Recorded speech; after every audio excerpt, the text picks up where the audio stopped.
We got more bad news for the iPhone 15. Your old iPhone just got a huge upgrade, and here's why you'll want to skip the Apple Vision Pro. And new Apple products are now available.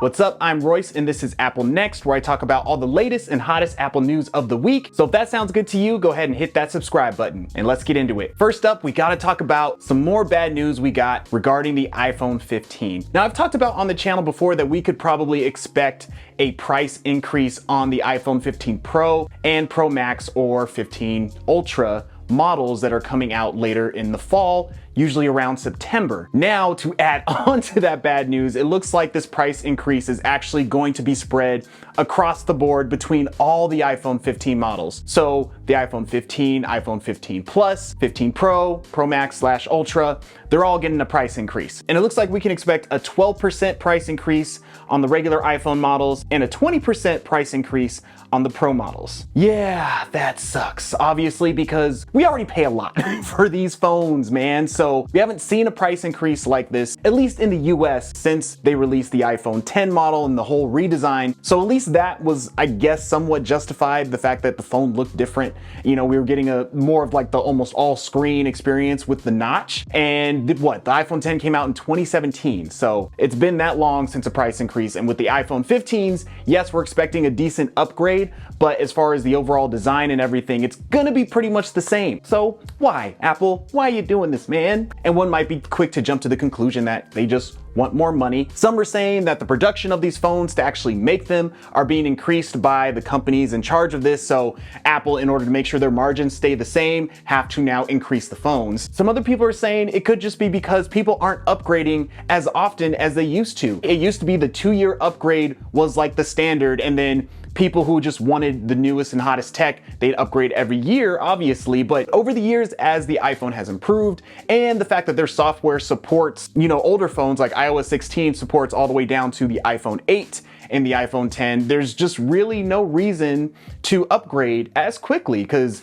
you can have an older phone that's like 4 or 5 years old and still pretty much have all the awesome features in a newer phone. So Apple may be noticing that trend, and in order to, compensate for that, they're like, all right, maybe we'll start charging a little bit more for people who do want to upgrade, knowing that they're going to hold on to it for a longer period of time. Now, this last reason, which I really hope is the actual reason, is maybe we're going to see a bigger upgrade in the technology in these phones, right? Like, we know USB-C is coming. We know with the Pro Max / Ultra model, we're gonna get that periscope lens that's going to improve the zooming in feature on our phones. So we'll be able to zoom in farther and still keep the image nice, crisp, and clear. We may get that new action button where we can use it to open up different apps and start up different commands. The regular iPhone 15 models, they're gonna get that new dynamic island that's on the 14 Pros right now. So yes, we are getting some upgrades. And on another point I made on my previous video about the Apple Vision Pro's spatial photo and video mode, I really do think that the increased price of these phones may be because of that too. We may see the iPhone 15s be able to shoot in this new spatial video photo mode to get that nice 3D image, so when you view it on your Apple Vision Pro, you'll be able to feel like you're in the environment. And at first I thought that would just come to the Pro models, but who knows, maybe this could come to the regular models too. That would be an awesome selling point. But like I said, this is kind of more of just hopeful thinking in justifying this move. So yeah, let me know what you guys think about this iPhone 15 price hike. It sucks, man. It sucks. So let's talk about it, man. Let's work through it together. But it's not all bad news, because Apple is actually going to be upgrading your older phones when iOS 17 comes out later in the fall. And the way that Apple's going to be doing this is with their new feature called standby mode, which happens when your phone is turned on its side and plugged into power or connected to a MagSafe charger. And when it's put into standby mode, you'll see a simplified display that shows different types of widgets and information like your calendar, your to-do list. So yeah, there's a lot of potential with this new feature once developers update all their apps to support it. And obviously this is just a good update for current phones that are out right now, especially for me with my iPhone 13 mini. I'm so happy that they made this feature available across the board. So every phone that will support iOS 17 will be able to do this, and they didn't just save this for the bigger phones like the Plus or like the Pro Maxes. And the reason why I opened this up by saying Apple has just upgraded your old iPhone, because if you're somebody that still has a model that will support iOS 17, which is the iPhone XS and up, and that also includes the iPhone SE, the second generation. So now instead of it collecting dust in the desk or somewhere, you can now start propping these up as little smart displays. It's kind of like a replacement for like an Echo Show, like 5-inch or something like that. And I've talked about how you'll probably really see the full potential of this software update in iPads, and how this will really upgrade iPads to being those true competitors to like a smart home hub, at least until Apple kind of figures out what they want to do in that space. Now, I'm not saying to go out and get like an old like iPhone SE, which you could. I've noticed you can get for like about between 150 to like 250 bucks, or just get like an Echo Show 5 for like what, like 70, 80 bucks. So I'm not saying go out and like get an older iPhone to do this. I'm just saying for those who already have one maybe lying around, that's where it'll be very beneficial, to where instead of going out and getting like another smart hub or something like that, you could just utilize the device you already have, save some money. Because say you have like an old iPhone 12, which is the oldest model that has the MagSafe feature. It's like that strong magnetic charger, you just snap it onto the back and it just sticks there firm, versus having to like get a clip, you have to open that and then clip in the phone. So that's where that really comes in handy, because you can just like snap it on a stand. For example, like this OtterBox MagSafe charger, you get one of these, you just plop it on, you're good to go. And outside of this whole standby feature, it's actually just really good to have a MagSafe charger like that. It's really cool and convenient. So if you're interested in getting one, I'll have a link for it below. Now, say you have an iPhone XR, XS, up to the iPhone 11, which doesn't have MagSafe, you can get a charger like this Belkin, which is still a wireless charger, which those phones support, but it keeps the phone kind of like at a tilt to where you can still charge it on landscape and still initiate standby mode the way it's supposed to work. So if you're interested in that, I'll also have that link below. So yeah, let me know what you guys think. If you are somebody who has an older iPhone around that you think could actually utilize this feature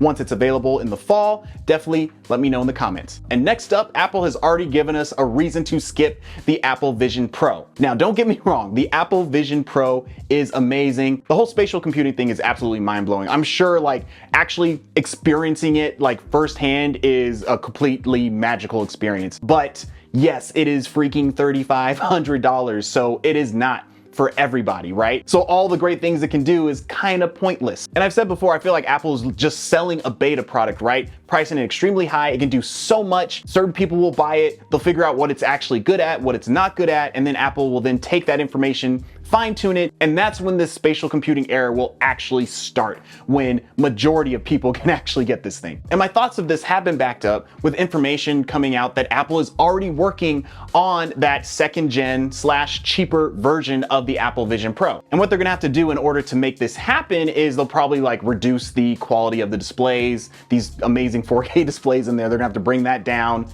They probably won't have like the built-in speakers on there. Maybe go with like an iPhone's A17 chip, or probably whatever mobile version of that chip that's out at that point, because this thing isn't supposed to come out until 2025. So we're a couple years away on that, which again makes sense. You put Apple Vision Pro out, you get all the feedback, it's gonna take time to then go back and fine tune that. Unless you're that person that's super eager to kind of get on the front line of technology and experience this firsthand, and maybe even be a part of that era that could say they helped kind of like shape the Apple Vision into what it's supposed to be. If that's not you, just wait. Just wait on this, watch YouTube videos, be like, oh, cool, yeah. And then 2025, when the cheaper one comes out, then we can all jump on board and be like, all right, cool, yeah, now it's actually real. The features they say they do want to keep is the functionality of it, right? How it actually works, the eye tracking, hand tracking, and voice using Siri. So this is still going to be expensive, but I feel like if they can reduce this to about $1,200, I think we're cooking. It's still gonna price out a good amount of people, but now it's a situation of like, I can't afford it yet, but I'll save up for it, versus it just being just a complete like, no, that's not happening for me. And also another reason to skip this first version of the Apple Vision Pro is because they're already working on the second version of the Apple Vision Pro, which is still gonna have all the best specs and be able to do everything, right? So if you're gonna be spending that amount of money, you might as well wait until you know that the version you're getting is like the absolute best of it. And with that, you can already see what the lineup's gonna be. The cheaper one will become maybe just the Apple Vision and then Apple Vision Pro. But yeah, let me know know what you guys think. What is the best price that you would pay for this cheaper version of the Apple Vision Pro? And next, we're gonna keep it on topic with the Apple Vision Pro because there are some more exciting things happening with it that weren't talked about during WWDC. And again, it has to do with the spatial video feature because it looks like Apple wants to bring this spatial video feature to their Apple TV Plus shows. Now, Apple, you got me intrigued. And word on the street is the first show that's gonna take advantage of this spatial video is the show Monarch Legacy of Monsters. And this is actually really awesome if this is the show that's doing it, because this show takes place in the new Monsterverse from Legendary Pictures. Yes, the same universe as Godzilla, King Kong, and all those other crazy titans where they're making movies and stuff. This is going to live within that. So while getting into the VR AR space, they're also kind of like throwing their hat in the 3D ring as well. Their own 3D platform that they're bringing to their own headsets. Like obviously this is gonna be proprietary. Like you're not gonna be able to watch this on a Meta Quest, no way. But that's what this thing needs to do, right? It needs to take full advantage of everything it can do across all of Apple's content. So to show that they're that dedicated, it's not just this weird kind of gimmicky thing, but they're actually putting this in a full-on AAA production. That's major. Again, going back to the iPhone 15 getting more expensive, I feel like this confirms even more that this feature has to be coming to the iPhones, right? Like imagine shoot your own 3D content on your iPhone, the same that's being shot by professionals in Hollywood, and view all that same content on the Apple Vision Pro. It's a marketing goldmine. But whether this happens or not, I'm excited to see the show and see, you know, what it becomes in this new Monsterverse that they're creating. So yeah, spatial video. I know we all laughed at it, but this could be the hidden gem. And lastly, all the new Macs that were announced at WWDC are now available to purchase. You can go into an Apple store and get one. Well, maybe they might be back ordered depending on the, you know, the demand for them, but there's a good chance you could walk into an Apple store today and pick one of these up. Just as a refresher, that new MacBook Air 15-inch starts at $1299, and you're pretty much getting the same laptop as last year's MacBook Air 13-inch. It's just now in a bigger size, which I actually think most people will appreciate and want. But if you're a content creator that uses SD cards, there is no built-in SD card port, unfortunately, or HDMI port. So that is something to consider. But if you're someone who's just looking for a laptop that has a bigger screen, that's not gonna completely destroy your bank account, I really think you should take a look at this 15-inch MacBook Air. And if you're someone who wants a desktop computer with some pro power, then definitely look at the Mac Studio with their new M2 Max and M2 Ultra chips. The M2 Max starts at $1999 and the M2 Ultra starts at $39.99. If you look at the base model Mac Studio with the M2 Max chip, has the exact same price as the M1 Max, but Apple claims that it's 50% faster than the M1 Max. So even if you already have a Mac Studio, it might be worth looking into to maybe upgrading. But if that's not enough, if you want to jump to the $39.99 M2 Ultra chip, Apple's saying that's also 2 times faster than the M2 Max chip. So 2 times faster, 2 times more expensive. Justified, you know, check it out.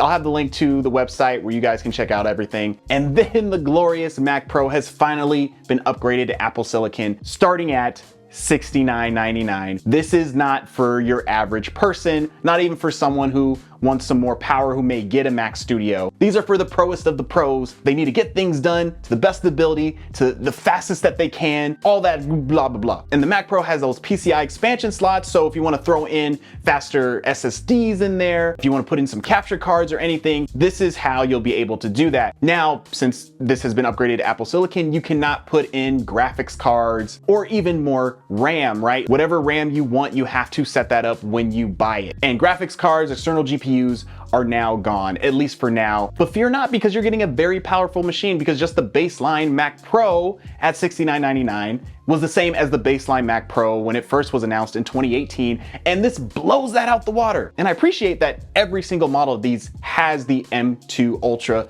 their best chip included. So at least you're spending all this money, you know you're getting the best of the best that Apple has to offer. And that's all the Apple news I have for the day. I'll catch y'all in the next one.